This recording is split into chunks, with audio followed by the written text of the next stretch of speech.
Hey everyone, want to know a big trend that's going on right now? Every day, crypto billionaires are moving to Puerto Rico. Why? Because of the tax benefits. So what exactly are these tax benefits in comparison to the US? This one's really going to open up your eyes. You may want to dust off your passport and potentially move to Puerto Rico if you're into the crypto space. Here's the latest in our Trade to Black podcast.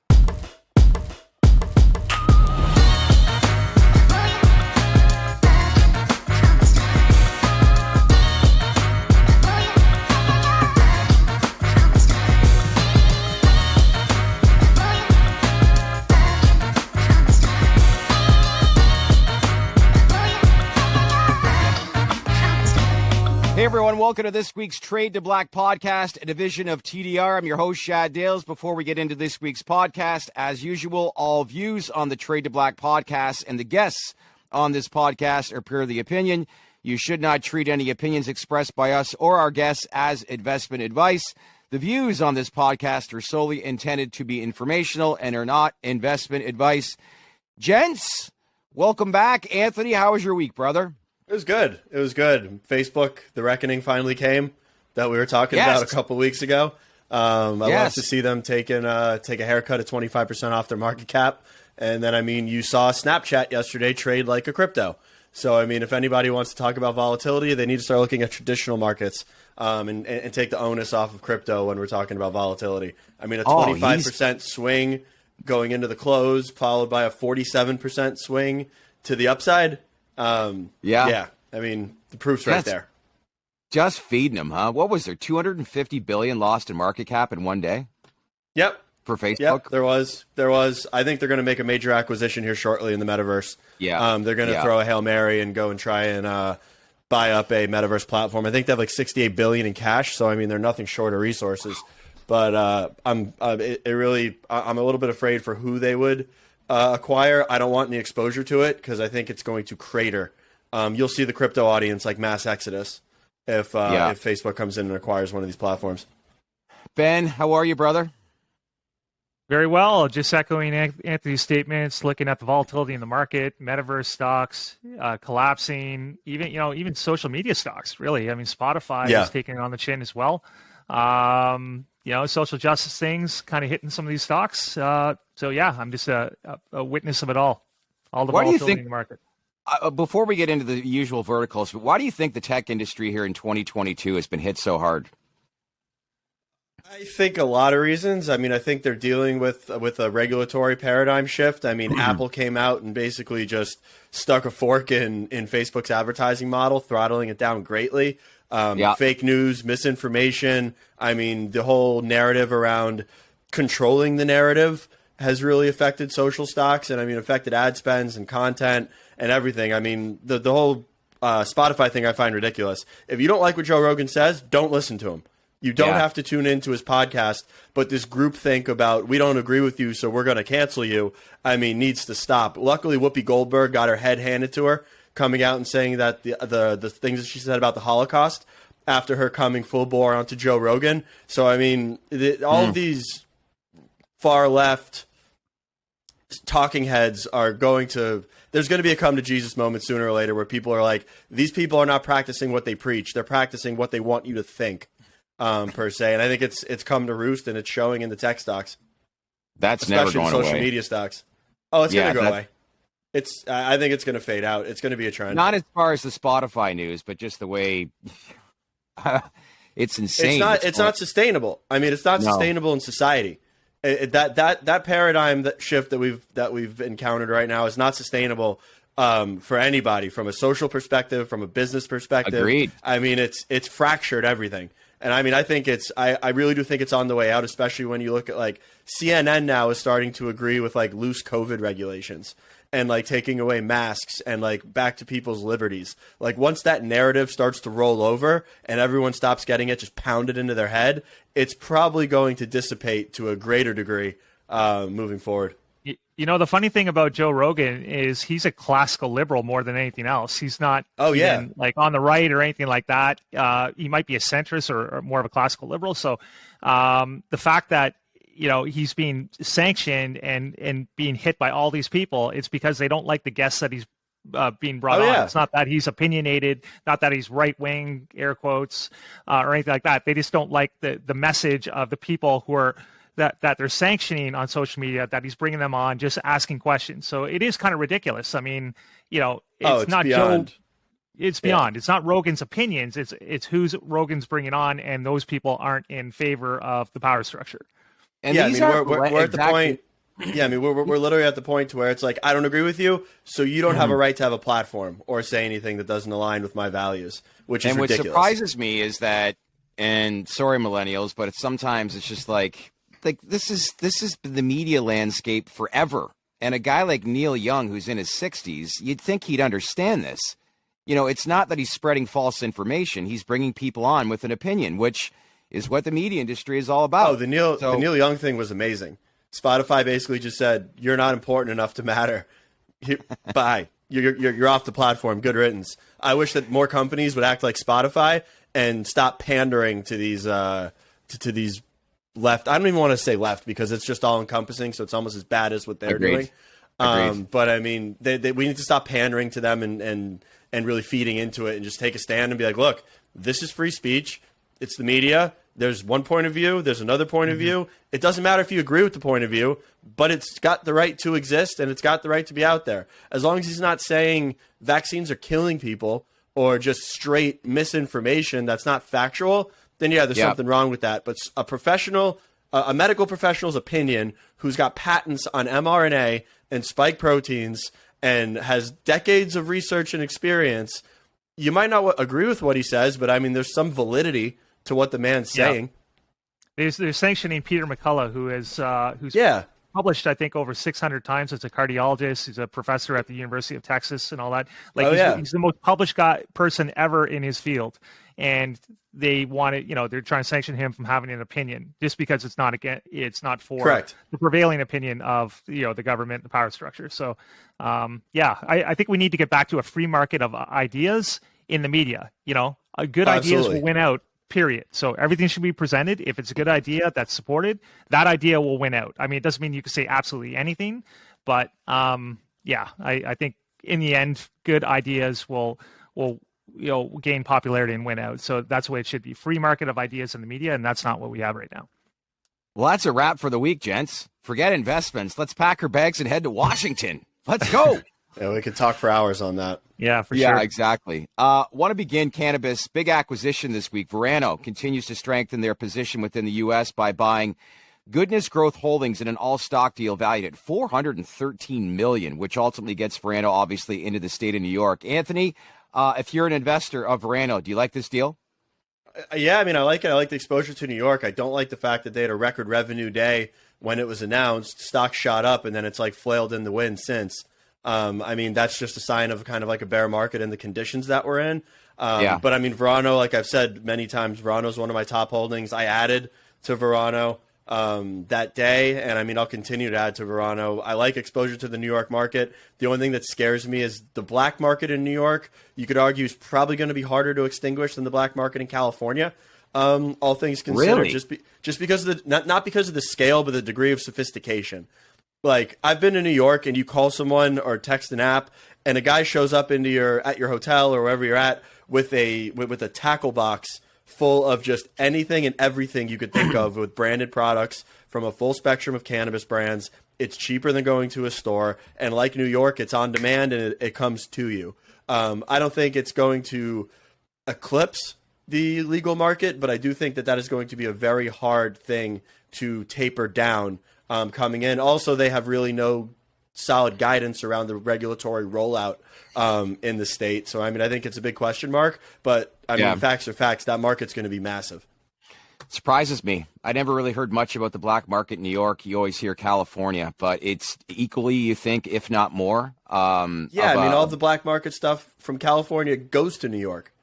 I mean, if you want to find Cookies, Rove, Stizzy, Plus, Loud Pack, I mean, they have all, it might be bootleg brands, but I mean, they have all branded recreational products and they're sophisticated. Like I said, 15 minutes, you're good. Yeah. Yeah, no, I echo Anthony's statements exactly. I think my only concern would be, in the short term would be sort of dilution. It's an all stock deal that comes on the heels of a big share unlock. I think there's like 44 million in the latest tranche. So there's going to be some dilution in the near term.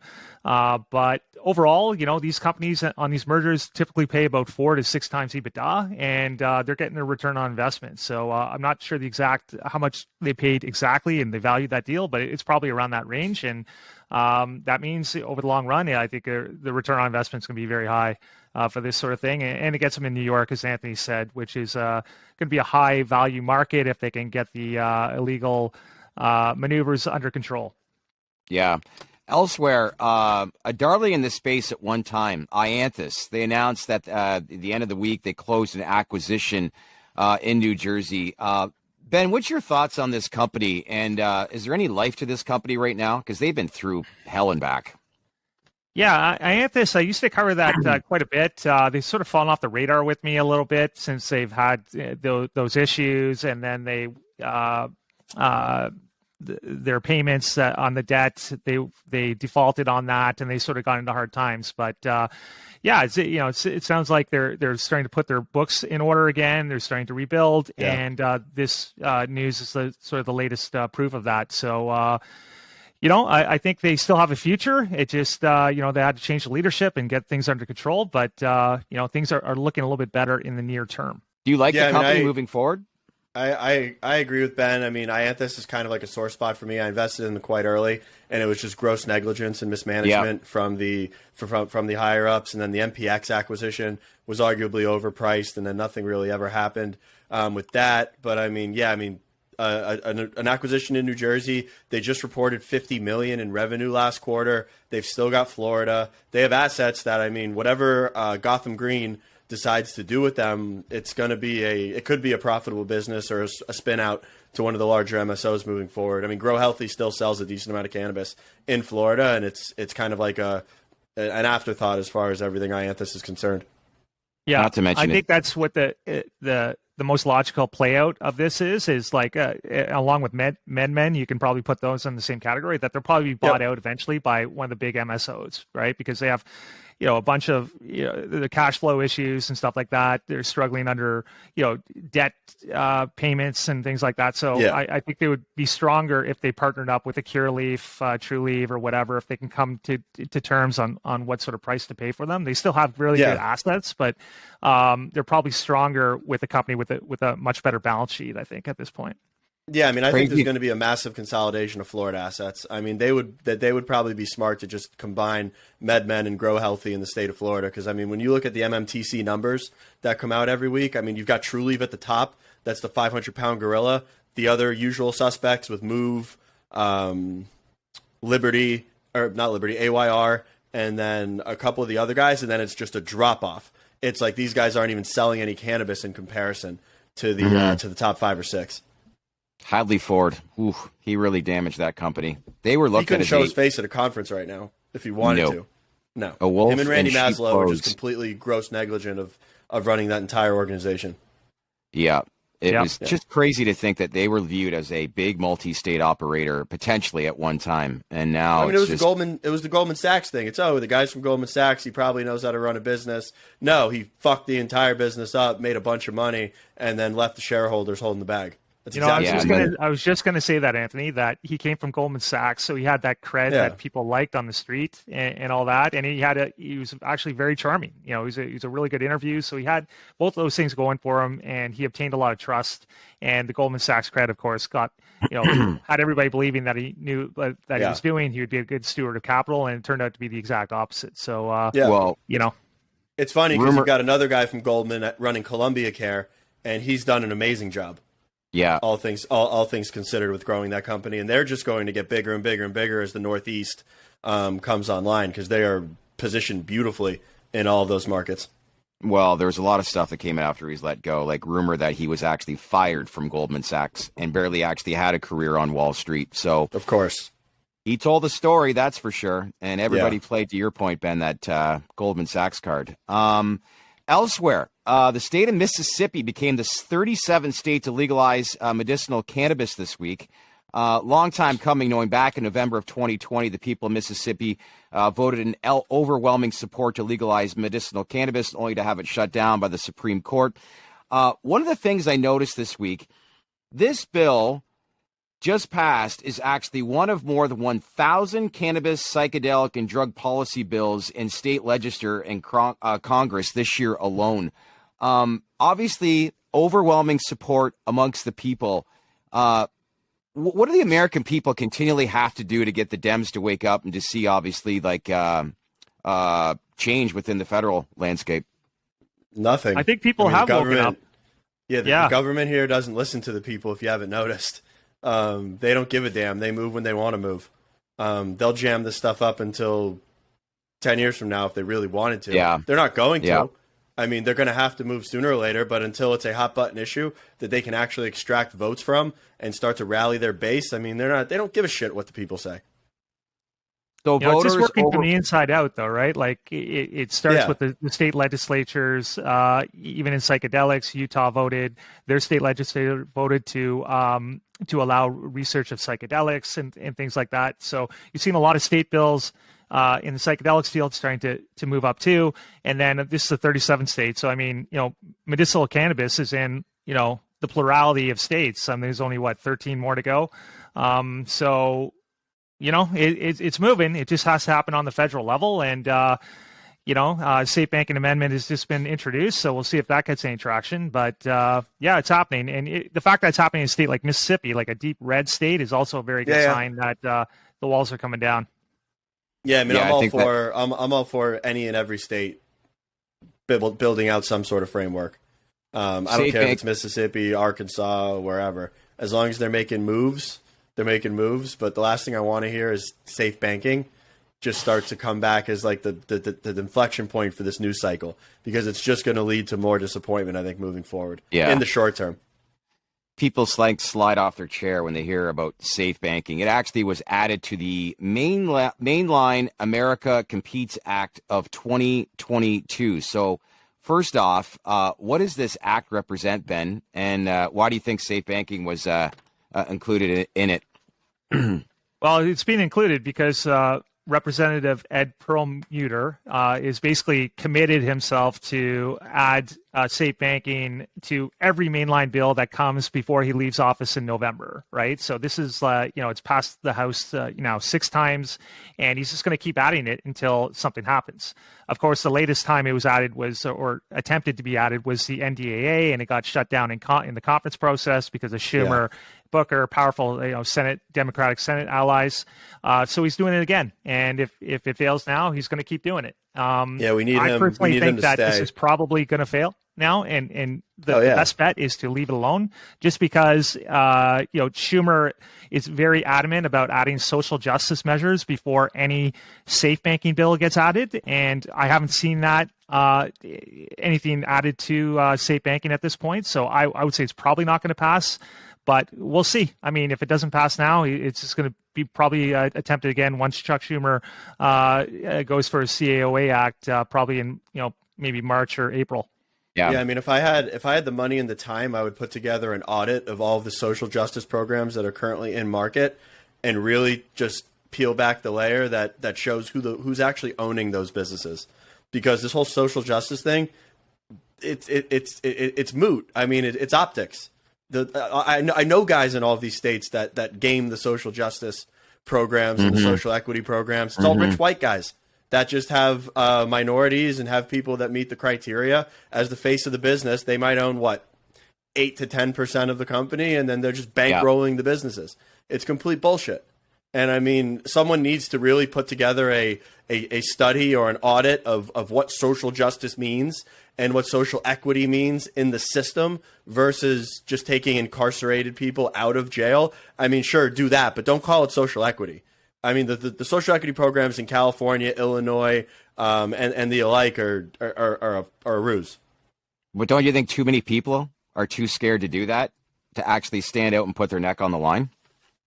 Yeah, but I mean, at the same time, there's really no counterpoint to it. I mean, I really believe that if you put together that it'd be fact-based enough that, I mean, no one's really going to be able to argue against it, or it's not going to bring negativity towards you. If anything, it's going to show that these guys that are saying we need social justice, we need social equity, and that's the end all be all, really are just pandering to whoever they think they're pandering to. So what's the hesitation then? What's the hesitation on like Schumer's part? Yeah. I think he thinks it's good optics. He can keep sitting there and saying social justice, social equity. I mean, that's a huge buzzword for the left. That's all they're trying to do right now in every market, not just in cannabis. I mean, altogether. I mean, everything is social justice reform, social justice reform. But the state that they want to implement, the state that they want to actually implement it into the cannabis sector, I mean, isn't necessarily what they're selling, or what they're selling has good pretenses, but how it actually gets rolled out and who actually participates is furthest from what they're trying to actually accomplish. It's just a shift of the Democratic Party to the left in general. For some reason, it's all about the optics, about social justice, about minority interests and all that, and it's playing into that essentially. I mean, so I don't think they want to pass what is perceived to be a banking bill or good for Wall Street before they get that in, because then they're just going to get roasted by their base, or the base that they're at least trying to play to, right? So it has to have social justice measures beforehand before this has a chance of passing, in my opinion. So I think the safest bet is that it's probably going to fail right now, unless you see social justice measures being added to safe banking, or safe banking being combined with something like the HOPES Act or something like that. I think as a standalone bill, safe banking, it's going to go the way of the NDA in the conference process until you start, until social justice measures happen first. So yeah, I mean, I wouldn't get my hopes up too much right now. No, not at all. I mean, this is kind of a crazy statement, and I hate to be this outward, but I mean, the only way safe banking gets passed in the short term is if, God forbid, we go to war with Russia and they just tuck it in there and just no one pays attention and they just shoot it through. That is the only way it's probably passing in the next 6 to 8 months. Can you see cannabis investors now? War. No. No, but I'm saying that the last thing we need is to go and get in a hot war with Russia. Nope, don't want that. Well, there's also the fact that the Senate Democrats haven't really passed all that much this year, hardly anything. They've been the Build Better Act and all that is failed. Oh, and there's no even guarantee that the Competes Act will even get through and get the 60 votes needed, right? So even if SAFE is attached, even if they wanted to support it, will the Competes Act get through as a mainline bill itself, right? So it's got that extra hurdle of being attached to a mainline bill that may not pass. So we'll have to see. Some people, knowledgeable people like Brady Cobb think that it does have the 60 votes, but I guess we'll see. We've heard from those guys the last time around that SAFE was passing. Well, everybody from Todd Harrison to all the Twitter guys were like, safe, and look where we are now. Yeah, just a bunch of speculation pumping their bags. Yep. That's probably 100% accurate. All right, let's now focus to crypto. This week, one of the most popular bridges linking Ethereum and Solana blockchains lost more than $320 million in an apparent hack. The company was called Wormhole. So, Anthony, why do you think this happened, or how did it happen?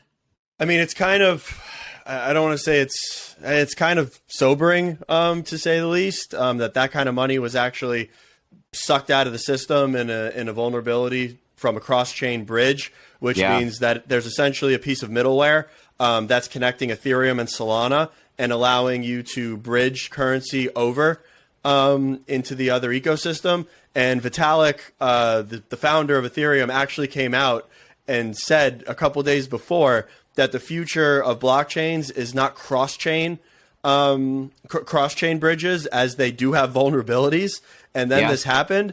It's actually taking an L1 and creating layer 2 solutions. So, for instance, like Ethereum has Polygon, Arbitrum, Immutable X that are being levered as L2 solutions, which don't compromise the security at the base level, which would be Ethereum, which is hyper secure. Once you actually create that middleware and create the bridge between the two, it starts to create some vulnerabilities on a go-forward basis.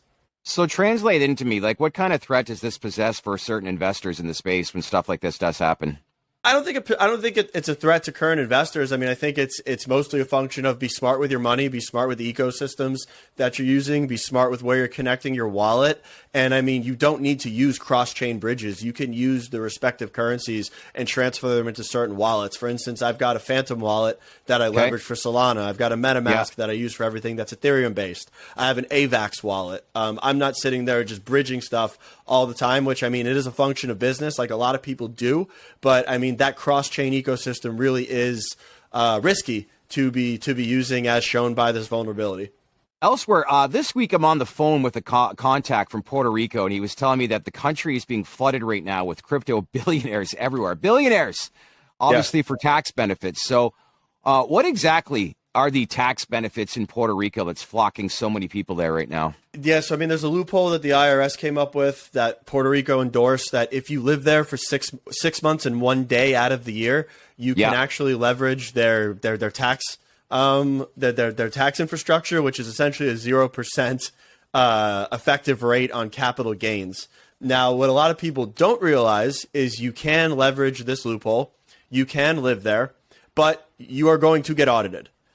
If you do apply for this and you do change your taxable your tax structure personally to leveraging this loophole, the IRS literally raises a red flag and you will be on their radar. So if you do it and you do go there and leverage this, you need to make sure that you're using accountants and you have mechanisms in place that you are 100% compliant across all boards to really utilize that 0% effective tax rate and also be above board everything else moving forward. That's great. Are you seeing a lot of people personally moving there or taking advantage of this? I know a couple people. A couple of the funds that I know, a couple of the bigger guys that I know. Yeah, I mean, Jake and Logan Paul just moved there. There's a ton of people that are moving there. Now, Puerto Rico also tends to be kind of dangerous. There's parts of Puerto Rico that you don't walk around at night. There's parts of Puerto Rico that you will get robbed. But they're also the thing. There's all these billionaires that are flooding there, and it's taking over the country. They have these huge gated communities now, so it's like I actually was checking them out. I was checking them out last week. Not that I'm on that level, but I was looking at things just as if that's a possibility moving forward. And yeah, it's basically gated communities as well as like fortified apartment buildings with like penthouses that people are moving down there, living there for 6 months and 1 day, and then going somewhere else the rest of the time. It's also in Hurricane Alley. So, I mean, you don't want to be sitting there during hurricane season. True. I mean, the island got absolutely demolished a couple of years ago. Country has never seen so many Lamborghinis, is what I've heard. And well, it's really not a country; it's a state. I mean, it's one of our. It's really considered one of our states. But a lot of these people down there are young millennials that are in this space right now, and that's where I'm saying, like, exactly. They're smart. I mean, I know plenty of guys. For instance, I know a lot of Canadian guys that all go down to the Bahamas, Bermuda, Cayman. Yeah. I mean, they're doing it for a reason. They're not doing it to get out of the cold weather. They're doing it because it's literally a 0% effective tax rate if they go down there and set up shop the right way. So I guess one of the major advantages for us, we can't do that. So it has so Puerto Rico has the U.S. protections of being a sort of de facto U.S. state, and it's a U.S. it's a U.S. territory. Puerto Rico is a U.S. territory. So that's a way of getting those tax loopholes without going to, say, like a Caribbean country or whatever that doesn't have that U.S. territory status. Yeah, somehow they took the Caribbean framework and rolled it into their tax code and are allowing Americans to take advantage of it. Which I don't know if it's going to live forever. I mean, if it keeps going, the IRS eventually is going to be like, we're not going to let you guys do this. But for now, it's great. Yeah, this is like picked up like a hurricane. It's no pun intended. But, quite honestly, you hear about the Bermudas and Bahamas of the world, but there's a lot of people flocking right now to Puerto Rico, as you just said, for tax purposes. More news on crypto regulation coming to America. Just not this year, said Securities and Exchange Commissioner Hester Pierce this week. However, something important that I wanted to outline is the IRS said they're not going to deem rewards via staking as taxable income. If I'm an investor in the DeFi space, what's your reaction to this, Anthony? Oh, this is music to your ears. I mean, this was music to my ears. Like all of my NFTs, like I don't buy NFTs that I can't stake for a passive yield of whatever token is inherent with the platform. So, I mean, I've set up my NFTs and my DeFi and everything to be generating passive yield on a monthly basis. And now, as long as I don't sell that and recognize the gain, it's not a taxable event. And everyone beforehand was interpreting it as the yield from staking and the rewards are taxable at the point of granting the rewards, which is creating a lot of chest pain and a lot of anxiety for a lot of crypto investors, because I mean those bills are massive and potentially, and no one wants to sell their rewards or sell their staking rewards. We prefer to compound it and just keep growing the bag. So if I'm an investor in the DeFi space, translate into me. What am I excited? What am I doing moving forward? You're super excited. I mean, you're very excited. Anything in crypto, I mean, the whole ethos behind it is you put your money in the bank, it sits there, it does nothing. With crypto, I mean, especially in the DeFi space, you've got X amount of coins and X amount of protocols. If you're staking them, I mean, your business model is you're in there to gain yield. So, I mean, the fact that yield can be very juicy in the crypto sector, meanwhile, now it's not going to be taxed. I mean, it's incentive to just plow more money into DeFi. Yep. It sounds like a net benefit for companies like Liquid Meta, which has a liquidity mining operations, and that's how they obviously earn their yields through the rewards from the tokens that are in these liquidity pools. So it sounds like they won't have to necessarily recognize that at the time and pull that out. They can let their the yields grow and let their account grow, and then they'll have a bigger balance sheet, right? And then either borrow off of that for more liquidity or whatever they want to do, right? So this is going to be a net on balance for all liquidity mining operations for all these public companies, you would think. Is that a fair statement? It's absolutely. Those are going to be the net beneficiaries of it. A company like WonderFi grab your attention as well, led by Kevin O'Leary? Yeah. I mean, to be honest, I haven't really looked at their platform in a while. But I mean, as far as their economic model goes, I mean, if their core competency is DeFi and they're yielding a bunch of profits from their coins, and then they're heavy in staking, I mean, they're going to benefit, and so are their consumers. All right, gents, future picks. Let you guys wrap up, but Rams, Bengals, Super Bowl. Bengals. Joe Burrow wins the Super Bowl. Joe Burrow. I hope you're right, buddy. Bengals on the money line. It's already been written. They win. Well, you know what, Anthony? Speaking of the money line, we actually put out a tweet yesterday on our account, and basically the largest mobile bet in the history of sports was the Bengals money line. I forget the name of that person. He's a famous bettor. He's like Mattress Mike or something like that. Yeah. He put $4.5 million to win $7.7 million on the Bengals money line. So someone's agreeing with you on that one. Bengals are winning the Super Bowl. Bet you he was sweating when it was 21-3. I have no idea what happened. It was 21-3. I'm like, this is going to be a 30-point game. I mean, what happened? They adjusted. They adjusted. They did. They were getting a bunch of coverage sacks. I don't know. The thing, I don't know why KC went away from running the ball. They were gashing them on the ground, 6-7 yards to carry in the first half. They went away from that, and then the Bengals secondary started covering, and they forced Mahomes into a bunch of coverage sacks, a couple interceptions. So, they went away from the game plan. That's what I saw. Yeah, I mean, I'm looking forward to Jalen Ramsey and Jamar Chase going at it all day. Yeah. Well, in this week's Guaranteed podcast, which is another podcast here at TDR, you, Anthony, and lead host Ryan Doyle actually dived into this whole game and talked a little bit about, NFL teams tanking and what this means, obviously, for the business side, the investment side. But you guys had a great podcast last week, and I think there's a lot of great info that you guys are sharing right now and a lot of momentum that's building there.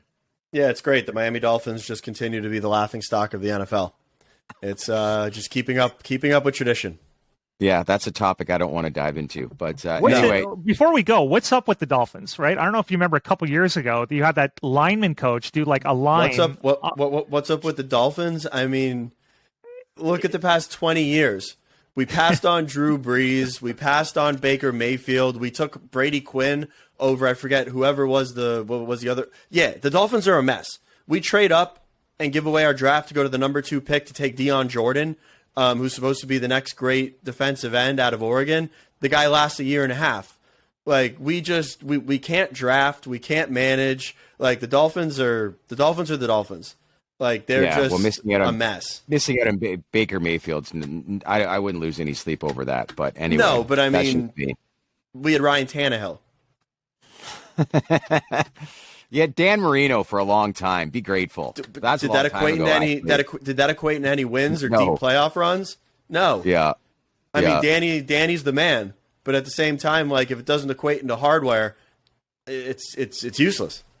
Should have got a running back for him. Soon as Terrell Davis showed up in Denver, John Elway became a complete, quarterback. Oh, Dan Marino's winning Super Bowls with Terrell Davis. Yeah. 100%. Okay, gents. Have a great week. Appreciate the time. All right, guys. It's been real. Thanks, guys. Bye.